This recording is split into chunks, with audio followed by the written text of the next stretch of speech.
আপনি যখন আপনার ফোনের মধ্যে কাউকে কোনো মেসেজ পাঠানোর জন্য মেসেজ টাইপ করছেন, কিংবা আপনি হয়তো কাউকে কোনো ভয়েস মেসেজ পাঠানোর জন্য আপনার যে মাইক্রোফোন রয়েছে সেটাতে ক্লিক করে ভয়েস রেকর্ড করছেন, তো সমস্ত কিছুই কিন্তু আপনার ফোনে থাকা একটি অ্যাপ্লিকেশান নিঃশব্দে কিন্তু রেকর্ড করে যাচ্ছে আপনার সমস্ত অ্যাক্টিভিটি, এবং সে দেখতে পাচ্ছে আপনি আপনার ফোনের ভেতরে কি করছেন না করছেন। আমি যে এখানে একটা মেসেজ টাইপ করছি, এই মেসেজটা কিন্তু পুরোটাই ওই অ্যাপ্লিকেশনটি রেকর্ড করছে বা দেখতে পাচ্ছে। তো সেই অ্যাপ্লিকেশনটা কি যে আমাদের ফোনের সমস্ত অ্যাক্টিভিটিকে ট্র্যাক করছে, তো সেই অ্যাপ্লিকেশনটা কীভাবেই বা বন্ধ করব, সেই বিষয় নিয়ে আজকের ভিডিও। তো তার জন্য আপনাকে কি করতে হবে, আপনার ফোনের ভেতরে থাকা সেটিংস অপশানে যেতে হবে এবং এখান থেকে আপনাকে চলে যেতে হবে অ্যাপস বা অ্যাপ ম্যানেজমেন্ট অপশানে। সো এখান থেকে আমার অ্যাপস অপশানটি রয়েছে, আপনাদের হয়তো অ্যাপ ম্যানেজমেন্ট থাকতে পারে, ওটাতে চলে যান। যাওয়ার পরে আপনাকে এখানে যেতে হবে অ্যান্ড্রয়েড সিস্টেম ইন্টেলিজেন্স। সো এই যে অপশানটা অ্যান্ড্রয়েড সিস্টেম ইন্টেলিজেন্স, এই যে অ্যাপসটা, এটার ভেতরে আপনাকে যেতে হবে। এখান থেকে আপনি পারমিশন অপশানে চলে যান। পারমিশন অপশানে ক্লিক করার পর ডান দিকে কোনায় তিনটা ডট যে রয়েছে, ওই তিনটা ডটে ক্লিক করুন। তিনটা ডটে ক্লিক করে অল পারমিশন অপশানে ক্লিক করলেই এখান থেকে আপনি দেখতে পারবেন যে ওই অ্যাপ্লিকেশনটা আপনার কি কি পারমিশন নিচ্ছে বা সে পারমিশনটার দ্বারা কি করছে। তো দেখুন, সে সমস্ত কল লগস কিন্তু দেখতে পাবে আপনার ফোনের ভেতরে, কটা কল ঢুকছে, কটা কল আপনি কাকে করছেন, কটা মিস কল আসছে, সমস্ত কিছু।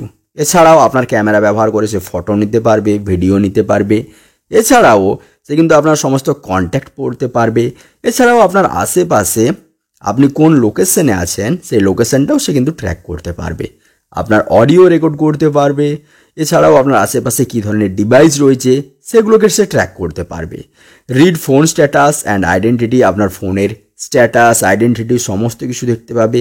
এছাড়াও আপনার ফোনের মেসেজও সে কিন্তু পড়তে পারবে। এই সমস্ত কিছু কিন্তু ওই অ্যাপ্লিকেশনটা করতে পারবে। অথচ এই অ্যাপ্লিকেশনটা কিন্তু আমাদের ফোনে বাই ডিফল্ট পড়ে থাকে, আমরা কেউ দেখেই না, এটাকে কোনো গুরুত্বই দিই না, আমরা জানি না পর্যন্ত হয়তো অনেকেই যে অ্যাপ্লিকেশনটা আমাদের ফোনের ভেতরে আছে বলে। এটা কিন্তু বিশেষ কোনো কাজেও লাগে না আমাদের, এটাকে আপনারা যদি বন্ধও করে দেন আপনাদের তেমন কোনো অসুবিধা হবে না।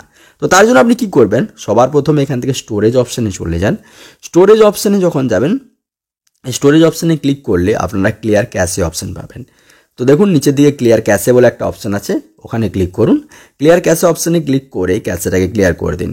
তারপরে ম্যানেজ, এই যে এদিকে দেখতে পাচ্ছেন ম্যানেজ স্টোরেজ, সো এটাতে আপনাকে ক্লিক করতে হবে। এটাতে ক্লিক করলে আপনি এখান থেকে আপনার যে ডেটাগুলোর মধ্যে স্টোর রয়েছে সেগুলোকে ডিলিট করতে পারবেন। তো এখান থেকে আপনি নিচের দিকে অল টাইম বলে একটা অপশান রয়েছে, এটাতে ক্লিক করে নিন এবং ক্লিয়ার ডেটা অপশানে ক্লিক করে দিন। সো এখানে অল টাইম অপশানটাতে ক্লিক করে ক্লিয়ার ডেটা অপশানে যখনই ক্লিক করবেন, সাথে সাথে কিন্তু আপনার সমস্ত ডেটা, অর্থাৎ এর অ্যাপ্লিকেশনের ভেতরে যে ডেটাগুলো স্টোর ছিল সেগুলো কিন্তু ডিলিট হয়ে যাবে। এরপর আপনাদের কি করতে হবে, এটাকে ডিসেবল করে নিতে হবে। এই যে এখানে দেখতে পাচ্ছেন ডিসেবল অপশান, সো ডিসেবল অপশানে ক্লিক করে এখান থেকে ডিসেবল অ্যাপ করে নিন। দেখুন এখানে ডিসেবল করে নিলে বিশেষ কোনো অসুবিধা হবে না। যদি কোনো ধরনের কিছু অসুবিধা ফেস করেন আপনার ফোন চালানোর ক্ষেত্রে, তাহলে কিন্তু এটাকে আবার এনেবেলও করে নিতে পারেন। তবে এখানে ডিসেবল করে নিলে খুব একটা অসুবিধার মুখে আপনি পড়বেন না, কোনো সমস্যার মুখে পড়বেন না। যদি পড়েন তাহলে কিন্তু এটাকে আপনি আবার এনেবেল করে নিতে পারবেন। তো বন্ধুরা, এই অ্যাপ্লিকেশনটাকে আপনারা এইভাবে কিন্তু ডিসেবল করতে পারবেন। তো বন্ধুরা, ভিডিওটি ভালো লাগলে লাইক করবেন, চ্যানেলটিকে অবশ্যই সাবস্ক্রাইব করে নেবেন, আর অবশ্যই নেক্সট ভিডিও কী বিষয়ে চান একটু কমেন্ট বক্সে কমেন্ট করে জানিয়ে দেবেন।